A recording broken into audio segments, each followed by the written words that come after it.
Hello my dear students, मैं Sunil Kumar law science classes से आप लोगों को फिजिक्स का तैयारी करवा रहा हूँ। जो भी स्टूडेंट्स इस साल के लिए प्रिपेयर कर रहे हैं, अगर आप लोगों को मेरा वीडियो अच्छा लगता होगा, मेरी डेरिवेशंस को आप पसंद करते हैं, तो कृपया लाइक करें, शेयर करें और चैनल पे नए हैं तो सब्सक्राइब कर लें।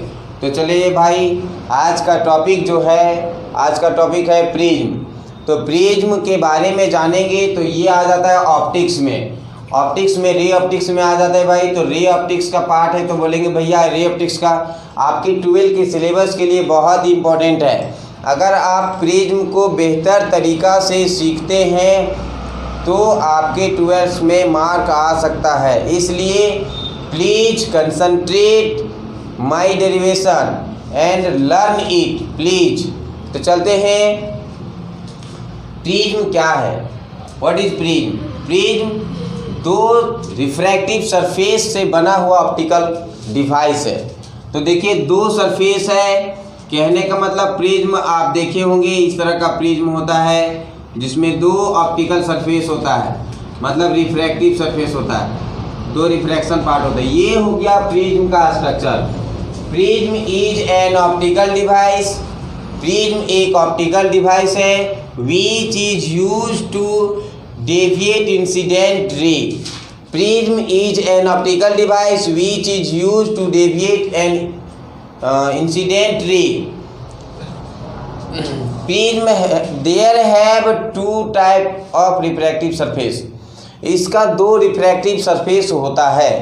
याद रखिएगा, प्रिज्म एक ऑप्टिकल डिवाइस होता है जो इंसिडेंट रे को डेविएट करने के लिए यूज किया जाता है, प्रयोग किया जाता है। और प्रिज्म में दो रिफ्रैक्टिव सरफेस होता है। तो अगर कोई रे इधर से जाएगा भाई, तो रे जाएगा प्रिज्म में, तो ये प्रिज्म डेविएट कर देगा, उस इंसिडेंट रे को डेविएट कर देगा। तो चलते हैं डेविएट। यहाँ अगर हम नॉर्मल डालते हैं तो नॉर्मल, अगर हम इसको डेंसर मीडियम ले लेते हैं, इसको रेयर मीडियम ले लेते हैं, तो रेयर मीडियम से डेंसर मीडियम में जाता है कोई रे तो नॉर्मल की ओर झुकता है।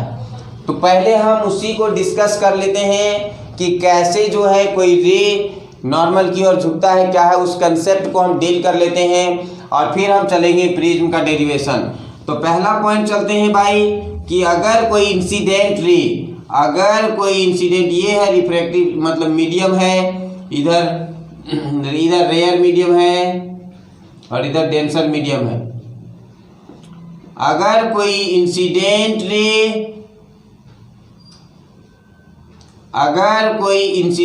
रे वन मीडियम से दूसरे मीडियम में जाता है, मीन्स रेयर मीडियम से डेंसर मीडियम में जाता है, तो फर्स्ट ऑफ ऑल यहाँ नॉर्मल डालते हैं भाई। अगर कोई इंसिडेंट रे रेयर मीडियम से डेंसर मीडियम की ओर जाता है तो नॉर्मल की ओर झुक जाता है। मतलब कहेंगे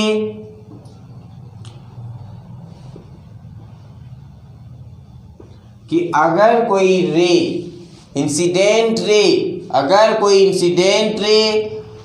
रेयर मीडियम से डेंसर मीडियम में जाता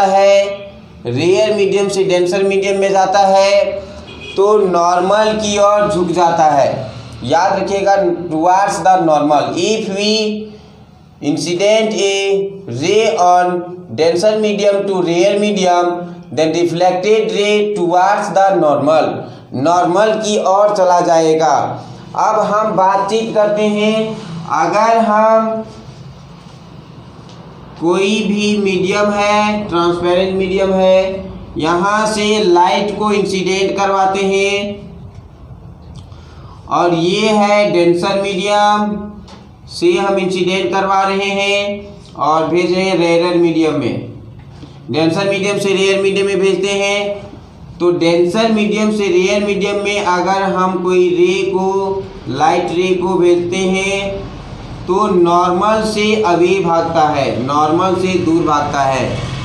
कहने का मतलब ये हो गया, if we incident a light ray from rare medium to denser medium, then reflected ray towards the normal, and if we incident a light ray from denser medium to rare medium, then reflected ray away from the normal से दूर भाग जाएगा। अब हम बातचीत करते हैं prism का। तो ये था बेसिक पार्ट। इसी बेसिक पार्ट का यूज करके हम प्रिज्म को डेरिवाइव करेंगे, प्रिज्म को डेरिवेशन देखेंगे, प्रिज्म का डेरिवेशन देखेंगे। तो चलते हैं भाई प्रिज्म की ओर। प्रिज्म एक ऑप्टिकल डिवाइस है। प्रिज्म को बनाते हैं, मान लेते हैं ये मेरा प्रिज्म है। अब प्रिज्म का एंगल को मान लेते हैं ए जो है एंगल ऑफ प्रिज्म, ए जो है angle of prism, angle of prism, prism का एंगल है। और इधर एयर है भाई, एयर का रिफ्रैक्टिव इंडेक्स 1 होता है। इसको हम लेंगे रेयर मीडियम से। और कोई लाइट रे, अगर कोई लाइट रे प्रिज्म से गुजारते हैं तो सरफेस ऐसे है भाई, तो सरफेस ऐसे है तो नॉर्मल हमेशा सरफेस पे परपेंडिकुलर होता है। तो अगर हम यहाँ नॉर्मल डाल देते हैं, तो नॉर्मल डाल दिए भाई, तो नॉर्मल डाल दिए तो हम रेयर मीडियम से इसका refractive index mu M, medium है म्यू मान लेते हैं।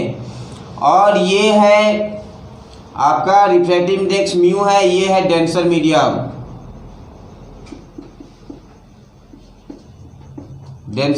है। और ये है रेयर मीडियम। इसका जो है प्रिज्म का मीडियम को हम मान लेते हैं डेंसर मीडियम।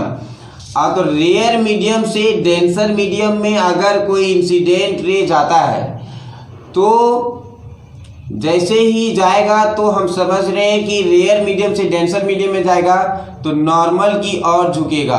तो चलते हैं भाई, नॉर्मल की ओर झुका दिए, नॉर्मल की ओर आएगा। फिर यहाँ जो है डेंसर मीडियम है ये, और डेंसर मीडियम से फिर रेयर मीडियम में आएगा। तो डेंसर मीडियम से फिर रेयर मीडियम में आएगा तो हम देखेंगे भाई नॉर्मल है ये नॉर्मल है, तो फिर नॉर्मल से दूर भागेगा। नॉर्मल इधर है भाई, तो नॉर्मल से दूर भागेगा। यही है मेरा नॉर्मल से दूर भागेगा, यही है मेरा प्रिज्म का मेन पार्ट डेविएशन। तो देयर है टू रिफ्रैक्टिव सरफेस। अब देख सकते हैं 2 रिफ्रैक्टिव सरफेस है, या तो इधर से लेंगे तो ये और ये रिफ्रैक्टिव सरफेस हो जाएगा, इधर से लेंगे तो ये और ये रिफ्रैक्टिव सरफेस हो जाएगा। तो बातचीत करते हैं अब इसका एंगल भाई। तो ये मान लेते हैं इंसिडेंस एंगल है, ये भी मान लेते हैं इंसिडेंस एंगल है। तो इसको 1 मान लेते हैं, I1 R1 I2 R2। यहाँ पे देखेंगे I1 और R1,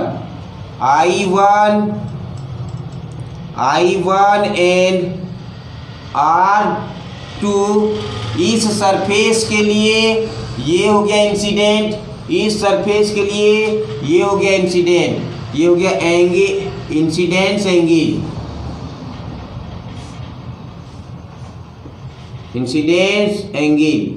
ये हो गया इंसिडेंस एंगल। और हम बातचीत करते हैं ये R1 और I2, R1 एंड I2 का बातचीत करते हैं। ये हो गया रिफ्लेक्शन एंगल, ये हो गया रिफ्रैक्शन एंगल।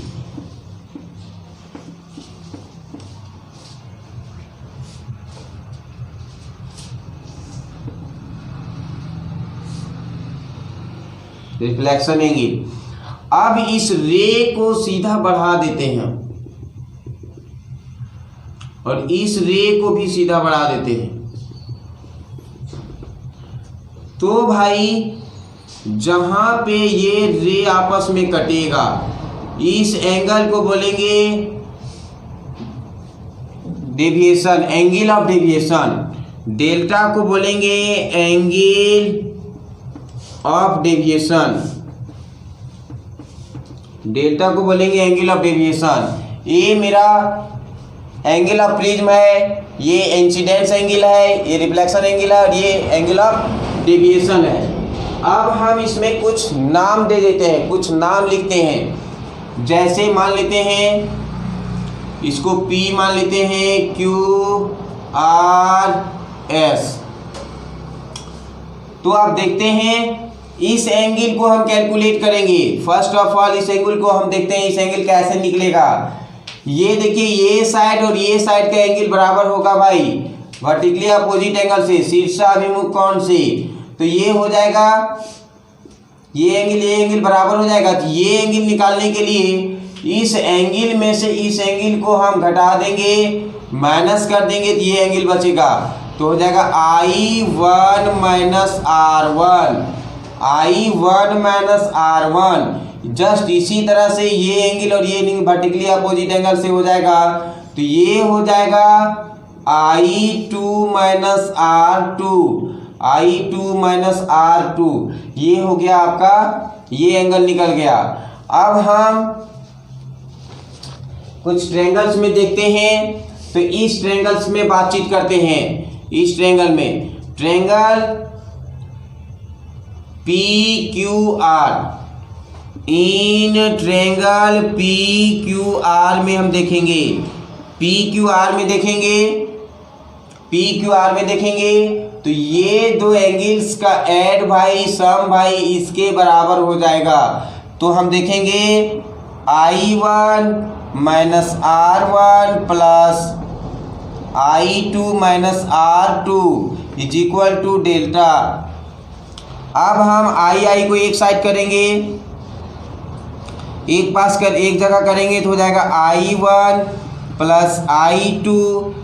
ये दोनों माइनस को कॉमन निकाल लेंगे तो हो जाएगा R1 plus R2 is equal to delta. इसको हम मान लेते हैं इक्वेशन नंबर 1। अब हम डिस्कस करते हैं भाई, अब हम डिस्कस करते हैं इस रेक्टेंगुलर में। देखो मान लेते PQRS। अब यहाँ देखते हैं PQRS T मान लेते हैं इसको। तो हो जाएगा इन रेक्टेंगल PTRS में देखेंगे तो देखेंगे angle P plus angle T plus angle R plus angle S is equal to 360 degree. अब देखेंगे भाई कि नॉर्मल जो होता है हमेशा सरफेस पे परपेंडिकुलर होता है।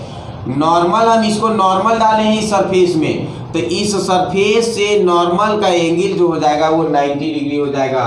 आप साफ शब्दों में देख सकते हैं कि यहाँ से यहाँ तक जो है नॉर्मल का एंगल है। तो यहाँ से यहाँ तक का एंगल जो है नॉर्मल का एंगल है भाई, और यहाँ से यहाँ तक का एंगल नॉर्मल का एंगल है। मतलब नॉर्मल हमेशा सरफेस पे देखेंगे परपेंडिकुलर, इसलिए ये एंगल R जो हो जाएगा 90 डिग्री हो जाएगा, और एंगल P भी 90 डिग्री हो जाएगा। प्लस एंगल T का बात करते हैं तो एंगल T आपका एंगल ऑफ प्रिज्म है, और एंगल S का बात करते हैं तो एंगल S रहने दो बराबर 360। अब 90 प्लस 90 180 हो जाएगा भाई। A plus angle S is equal to 360 minus 180। अब इसमें घटा देंगे भाई, माइनस कर देंगे तो हो जाएगा 180 डिग्री। तो angle A plus S is equal to 180। ये इक्वेशन नंबर 2 मानते हैं। अब हम बातचीत करते हैं इस ट्रायंगल में PRS। इन ट्रायंगल PRS में देखेंगे, PRS में देखेंगे तो R1 plus S plus R1 plus S plus R2, R1 plus S angle S plus R2 is equal to 180। अब इसको मान लेते हैं इक्वेशन नंबर 3। अब इक्वेशन 1, इक्वेशन 2 और 3 से देखेंगे, ये साइड और ये साइड इक्वल हो गया, इस वजह से ये साइड और ये साइड भी इक्वल हो जाएगा। तो इसको इक्वल करो, A plus angle S is equal to R1 plus angle S plus R2। Angle S cancel हो गया, तो बचा क्या, R1 plus R2 is equal to A. ये बहुत इंपॉर्टेंट है, R1 plus R2 is equal to A. अब R1 plus R2 का वैल्यू फ्रॉम इक्वेशन 1 में रख देंगे। तो फ्रॉम इक्वेशन 1 का बातचीत करते हैं, तो क्या है भाई, I1 plus I2 minus R1 plus R2। R1 plus R2 में जो है इसका इज इक्वल टू 1 है, तो इसके जगह में लिख देंगे 1 नहीं a है, a is equal to delta, minus उधर जाएगा प्लस हो जाएगा, तो हो जाएगा R1 प्लस R2 बराबर डेल्टा माइनस a। ये हो जाएगा आपका इक्वेशन नंबर 2। बहुत इंपॉर्टेंट है, इसको 4 मान लेते हैं, इसको 5 मान लेते हैं। अब हम कंडीशन फॉर मिनिमम डेविएशन का बातचीत करते हैं। तो कंडीशन फॉर मिनिमम डेविएशन का बात करते हैं, तो condition for minimum deviation, condition for minimum deviation,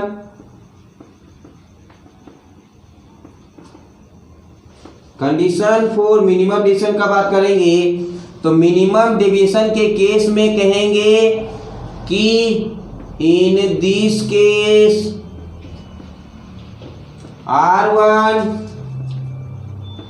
is must be equal to R2। R1 is must be equal to R2।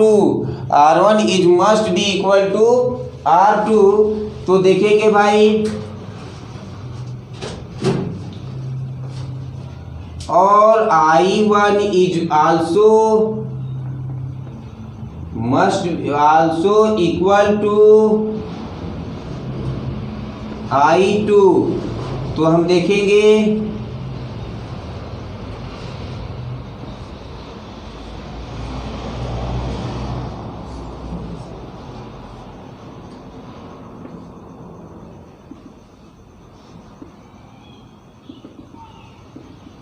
ये हो गया I1 I R R I, that is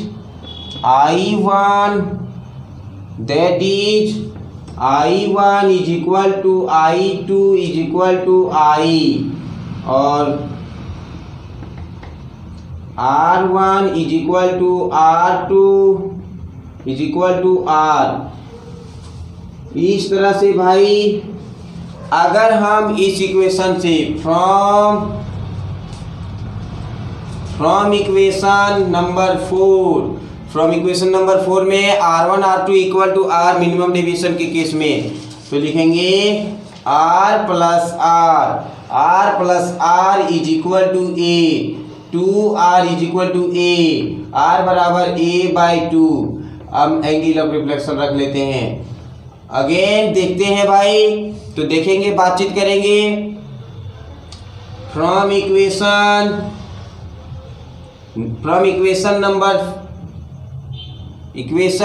5 से। Equation number 5 में है I प्लस I1 को I बना देंगे, क्योंकि यहाँ है मिनिमम डेविएशन के केस में I is equal to delta minus A। तो 2I is equal to delta minus A, तो I इज इक्वल टू हो जाएगा डेल्टा माइनस A/2।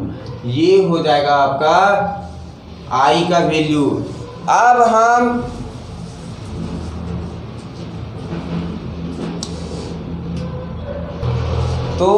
हम बातचीत करते हैं यहाँ से, तो फ्रॉम इक्वेशन 5 से। तो ये देखें I प्लस I1 I2 हो गया, डेल्टा माइनस नहीं यहाँ प्लस होगा, क्योंकि आप यहाँ देख सकते हैं भाई कि यहाँ जो है इसमें रखेंगे माइनस, अब माइनस इधर जाएगा तो प्लस हो जाएगा, यहाँ मिस्टेक हुआ था प्लस हो जाएगा, और ये प्लस आप यहाँ भी मेंटेन करिएगा, ये प्लस हो गया। अब हम बातचीत करते हैं इसी को स्नेल्स लॉ से। According to Snell's law, according to Snell's law का यूज करते हैं। और स्नेल्स लॉ क्या बताता है भाई? Sine I mu one, sine I इसको मान लेते हैं म्यू वन, इसको मान लेते हैं म्यू टू। दो रिफ्रैक्टिव इंडेक्स है। Mu one is equal to sine R mu two. अब म्यू वन का वैल्यू आई है भाई, म्यू वन का वैल्यू 1 है एयर के केस में, रेयर के केस में। तो यहाँ बातचीत करते हैं एयर के केस में म्यू वन का वैल्यू 1 हो जाएगा। तो आई का वैल्यू रखो तो साइन आई बराबर हो जाएगा डेल्टा प्लस ए बाई 2 और इसका वैल्यू हो जाएगा 1। म्यू वन का वैल्यू 1 एयर के केस में। यहाँ हो जाएगा साइन आर का बातचीत करते हैं भाई। तो साइन आर में हो जाएगा, आर का वैल्यू है a बाई 2 और इसका म्यू टू का वैल्यू जो है म्यू है, म्यू टू का वैल्यू है म्यू मीडियम के लिए इंटू म्यू हो जाएगा मीडियम के केस में। अब हम 1 से मल्टीप्लाई हो जाएगा, इसको इधर ले आते हैं। तो mu is equal to sine delta plus A by 2 by ये हो जाएगा sine A by 2। This is the prism formula और प्रिज्म के लिए रिलेशन हो जाएगा। ये हो जाएगा angle of deviation, angle of prism. ये म्यू हो जाएगा रिफ्रैक्टिव इंडेक्स ऑफ प्रिज्म। ये ऐसे हो जाएगा रिलेशन ऑफ प्रिज्म का सारा फंडा। अब हम इसमें कुछ डिस्पर्सन का केस के लिए कुछ आगे बढ़ा देते हैं। For minimum deviation if angle of prism is बहुत ज़्यादा मिनिमम रहेगा, बहुत ज़्यादा कम रहेगा। अगर प्रिज्म अगर बहुत ज़्यादा कम रहेगा, एंगल ऑफ प्रिज्म बहुत ज़्यादा कम रहेगा। If angle of prism will be minimum, angle of prism is minimum that is 4 degree और 5 डिग्री। अगर इसके केस में रह जाएगा 4-5 डिग्री में, उसी के लगभग में रहेगा, तो अब हो जाएगा, तब हम कह सकते हैं कि sign delta plus A by 2 लगभग बराबर हो जाएगा डेल्टा प्लस ए बाई 2।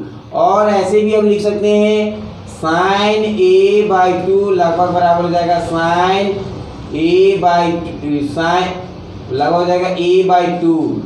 तो ये दोनों का मान अगर हम यहाँ रख देते हैं इक्वेशन नंबर ए से या फिर 6 से, फ्रॉम इक्वेशन नंबर 6 देखते हैं तो हो जाएगा mu is equal to delta plus A by 2। इसके जगह में अब इसको रख देंगे बाय हो जाएगा आपका, हो जाएगा क्या, इसके जगह में रख देंगे अब a बाई 2 कैंसिल हो गया। तो आगे बढ़ा देते हैं इसको, a इधर मल्टीप्लाई हो जाएगा तो हो जाएगा a into mu is equal हो जाएगा a into mu minus a is equal to delta. अब हम a को कैंसिल कर देते हैं, सॉरी कॉमन निकाल लेते हैं तो हो जाएगा mu minus 1 is equal to delta. तो ये हो गया आपका relation dispersion of light. Dispersion of light मतलब हो गया डिस्पर्सन ऑफ रे लाइट हो गया। मतलब कहेंगे कि if we light ray passes through the prism, अगर हम कोई लाइट रे को पास करवाते हैं प्रिज्म के थ्रू तो वो 7 कलरों में विभक्त हो जाएगा। मतलब if we passes a light through the prism then they can divided from 7 colours, ये 7 कलर्स में बढ़ जाएगा। तो भाई यही है प्रिज्म का डेरिवेशन। अब इसे ज़्यादा नहीं करना है, जितना ही पॉइंट बताते हैं उतना ही पॉइंट करना है। तो भाई कैसा लगा मेरे वीडियो, अच्छा लगा है तो लाइक करें, शेयर करें और चैनल में नए हैं तो सब्सक्राइब करें।